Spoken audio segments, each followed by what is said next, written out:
Jesus falou sobre o anticristo. A verdade choca. A maioria das pessoas procura informações sobre o anticristo no livro do Apocalipse ou nas cartas de João. Mas poucos percebem que Jesus falou diretamente sobre essa figura aterrorizante nos evangelhos, usando palavras que deveriam nos deixar muito mais alertas do que geralmente ficamos. Ele não usou o termo anticristo especificamente, mas descreveu com detalhes assustadores quem seria essa pessoa, o que faria e como enganaria até mesmo pessoas religiosas sinceras. E o mais perturbador é que os sinais que Jesus deu para identificar esse impostor estão aparecendo com uma frequência alarmante no mundo de hoje.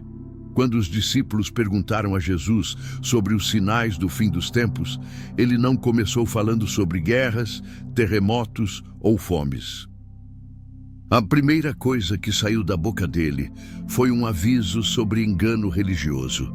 Ele disse que muitos viriam em seu nome, afirmando ser o Cristo, e enganariam multidões.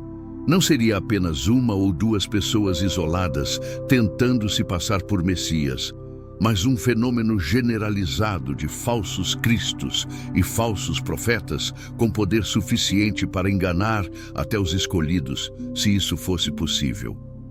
A palavra anticristo em si significa alguém que se coloca no lugar de Cristo, que assume a posição que pertence apenas a Jesus.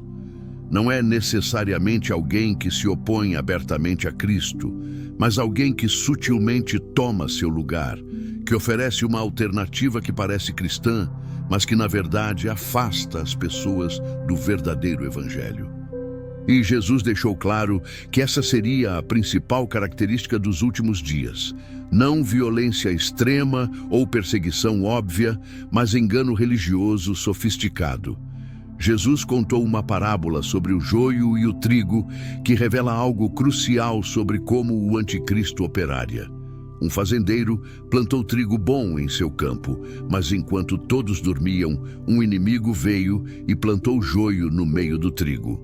O joio é uma planta que nos estágios iniciais de crescimento é praticamente idêntica ao trigo. Só quando amadurece é que a diferença se torna óbvia. Os servos queriam arrancar o joio imediatamente, mas o fazendeiro disse para deixar ambos crescerem juntos até a colheita, para não correr o risco de arrancar o trigo junto. Essa parábola não é apenas sobre pessoas boas e más convivendo na igreja. É sobre a natureza do engano nos últimos tempos. O falso será tão parecido com o verdadeiro que será quase impossível distinguir até que chegue o momento da colheita final. O anticristo não virá com chifres e declarando abertamente ser o inimigo de Deus. Ele virá parecendo exatamente com o que as pessoas esperam que seja um líder cristão ungido. Jesus foi ainda mais específico quando falou sobre falsos cristos fazendo grandes sinais e maravilhas. Ele disse que esses impostores seriam capazes de realizar milagres tão impressionantes que, se fosse possível, enganariam até mesmo os escolhidos de Deus. Pense no que isso significa. Não estamos falando de truques de mágica baratos ou ilusões óbvias. Estamos falando de poder sobrenatural real, que seria tão convincente que até pessoas com discernimento espiritual profundo poderiam ser enganadas. A Bíblia deixa claro que Satanás tem poder para realizar sinais e maravilhas. Quando Moisés confrontou o faraó, os magos do Egito conseguiram replicar alguns dos milagres que Moisés fez através do poder de Deus. Eles transformaram varas em serpentes, transformaram água em sangue, fizeram rãs aparecerem. Não eram truques, eram manifestações de poder espiritual real, embora demoníaco. E Jesus está dizendo que nos últimos dias esse tipo de poder estará disponível para os falsos cristos em uma escala muito maior. No Sermão do Monte, Jesus fez uma declaração que deveria nos deixar extremamente inquietos. Ele disse que no dia do julgamento, Muitas pessoas viriam até ele dizendo: Senhor, Senhor, não profetizamos em teu nome? Não expulsamos demônios em teu nome? Não fizemos muitos milagres em teu nome? E a resposta de Jesus para essas pessoas seria aterrorizante: nunca os conheci.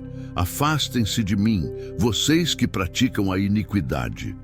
Leia isso novamente devagar. Essas pessoas não eram ateus. Não eram agnósticos que rejeitavam Deus abertamente. Eram pessoas que profetizavam, expulsavam demônios e faziam milagres no nome de Jesus. Do ponto de vista externo, pareciam cristãos poderosos e ungidos. Mas Jesus diz que nunca os conheceu. Eles estavam operando em um poder que não vinha dele, realizando obras religiosas que ele nunca autorizou. Eram anticristos no sentido mais puro da palavra. Pessoas que tomaram o lugar de Cristo, que usaram seu nome, mas não tinham relacionamento real com ele. Jesus também alertou sobre lobos vestidos de ovelhas. Ele disse que, pelos frutos, você os reconheceria. Mas esse aviso vem com uma sutileza que muitos ignoram.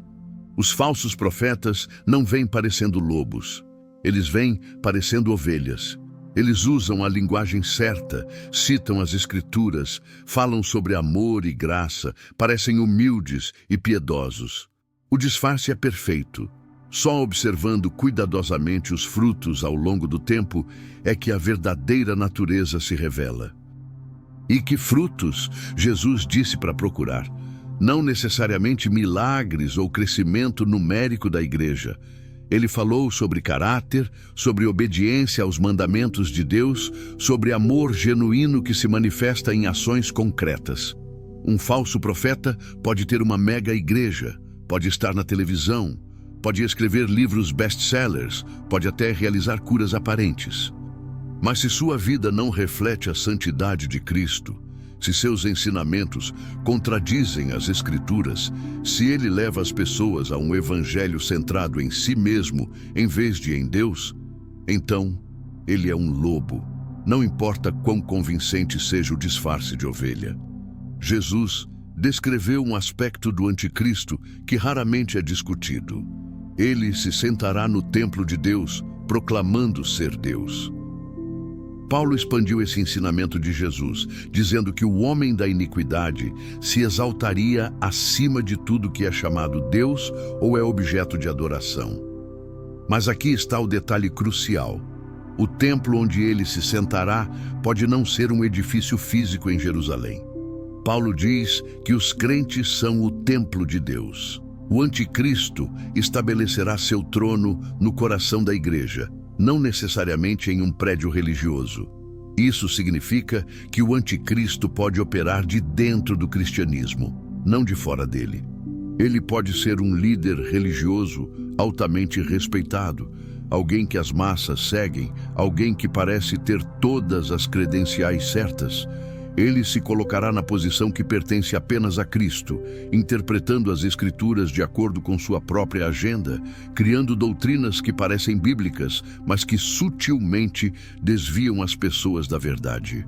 Jesus falou sobre um tempo em que o amor de muitos esfriaria por causa do aumento da maldade. Mas a palavra que ele usou para a maldade é específica. Não é apenas crime ou imoralidade óbvia. É anomia, que significa ausência de lei, uma rejeição dos padrões de Deus. E essa anomia viria de dentro da comunidade religiosa, não apenas do mundo secular. Pessoas que professam conhecer a Deus, mas que na prática vivem como se suas leis não importassem. O anticristo promoverá exatamente esse tipo de cristianismo. Um que soa amoroso e tolerante, mas que na verdade é a ausência de padrões bíblicos.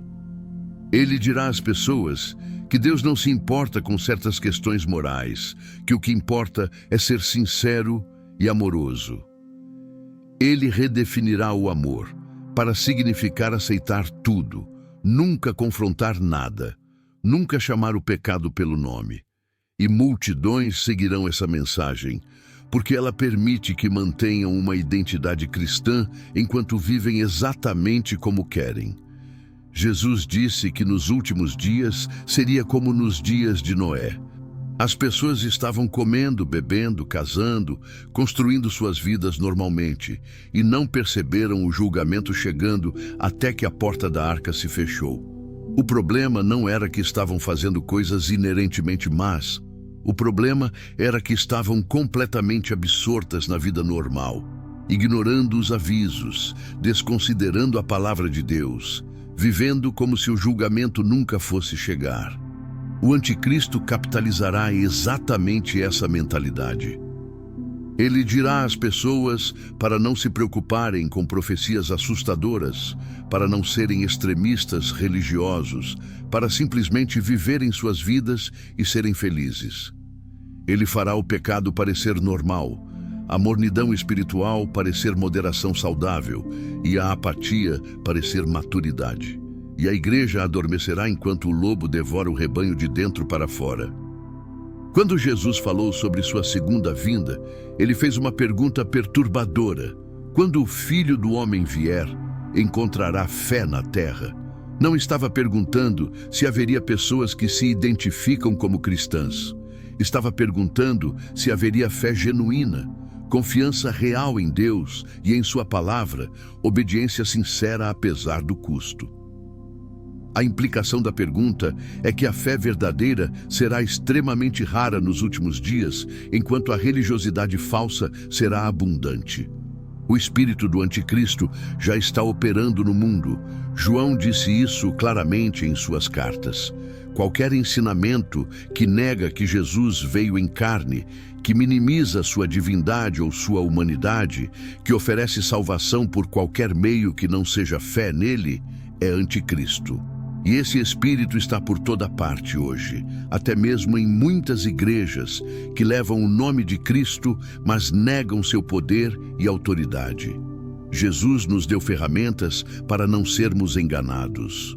Ele disse para testar os espíritos, para examinar se os ensinamentos estão alinhados com a palavra de Deus, para observar os frutos ao longo do tempo.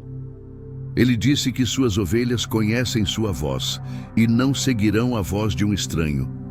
Mas conhecer a voz de Jesus requer intimidade real com ele, tempo passado em sua presença, familiaridade profunda com suas escrituras. A verdade chocante é que Jesus não apenas falou sobre o anticristo, ele nos deu um retrato detalhado de como essa figura operaria. E se olharmos ao redor com olhos honestos, veremos que o palco está sendo preparado exatamente como ele descreveu. Líderes religiosos com grande poder e influência ensinando doutrinas que soam cristãs, mas que contradizem as Escrituras. Multidões seguindo experiências espirituais sem discernir se vem de Deus ou não. Uma apatia generalizada em relação à santidade e à verdade bíblica. O anticristo final pode ainda não ter sido revelado completamente, mas o espírito que o trará certamente já está ativo.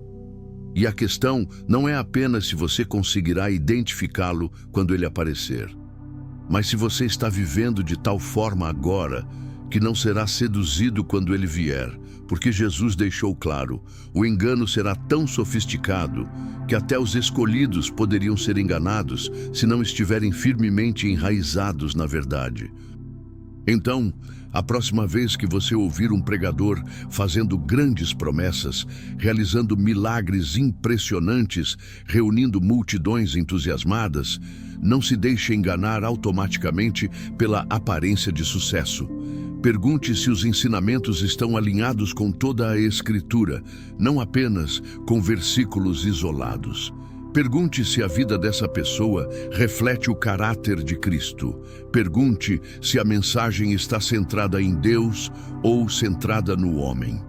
Porque Jesus falou sobre o anticristo e ele nos deu todos os avisos de que precisamos para não sermos enganados.